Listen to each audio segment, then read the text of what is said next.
Hello, my name is Claretta Bellamy, and today's topic will be about the Black Lives Matter movement. In the past few days, people have displayed their frustration about racial injustice by participating in protests all across the nation, including Minneapolis, the same city where a 46-year-old unarmed Black man named George Floyd was tragically murdered by a white officer on May 25th.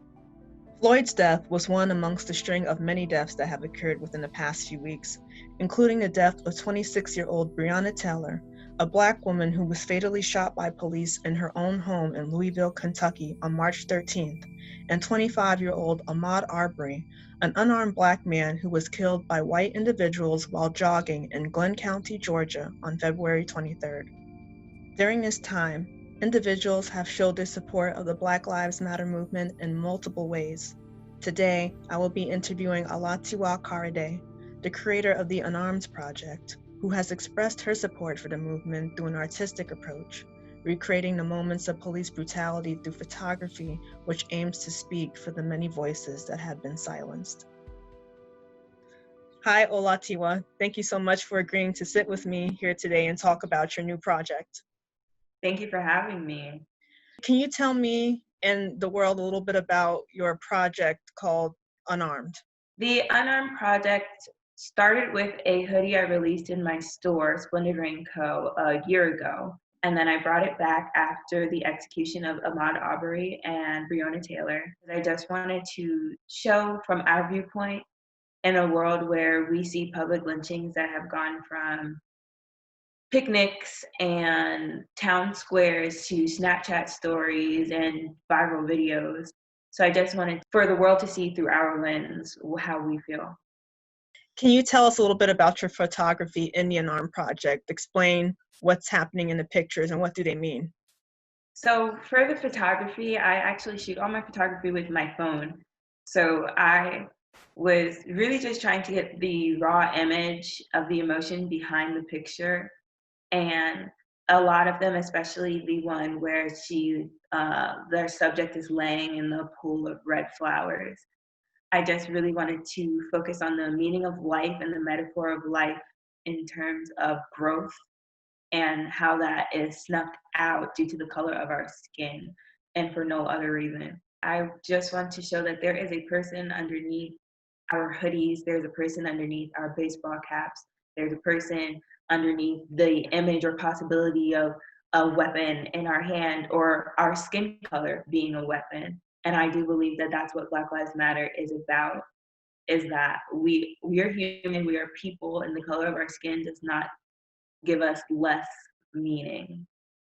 How does the death of George Floyd affect you personally? Why does it touch you so much? Because I have a Black father. I have a Black father, and I know he's a sweetheart.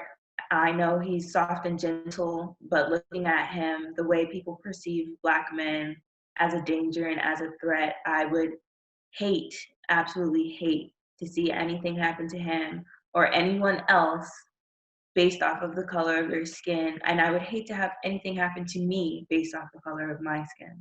I do believe in protesting. I do believe that we have the right to react to violence any way that we desire. And I think this is a lot of pent up anger, frustration, and pain, and that it should not be our responsibility to dole that out peacefully. In your opinion, how do you think all of the races are helping to contribute to the Black Lives Matter movement? Or how do you think everybody can contribute who may be outside of the Black community? The number one thing is financial support. Financial support goes a long way, whether you are just giving reparations to your friends or you are supporting bail funds, funeral funds, anything possible that you can give. It's nice to post on social media, but you need to do something that actually makes an impact. So what do you think the government needs to do in order to bring justice to those lives lost? I think the number one thing that the government needs to do, and not just our government, all other countries with a history of colonization need to give reparations to descendants of slaves, descendants of the slave trade, as well as free countries, countries like Haiti and Liberia. I'd like for there to be a mandatory law that requires for our police to constantly have their body cams on. And in the event of a death in a police interaction, for that cop to be stripped of all of their police rights until an investigation by a separate entity is performed. Can you explain what your shirt says and what does it mean? It says worthy of humanity, and it's one of, I feel, my most powerful shirts because we once were classified as cattle. And then as white America is compromised, we were 3/5 of a person. So it's not extreme to say now that we are not given the same amount of humanity as other races, or especially as white people. So this shirt to me represents the fact that I am worthy of 100% humanity just as everyone else. I'm inspired by all of us for surviving everything that's happened to us and continuing down the line of generations of Black people who persevere. Thank you so much, Olatiwa, for agreeing to sit with me and join me today. And I hope you have a great day. You as well.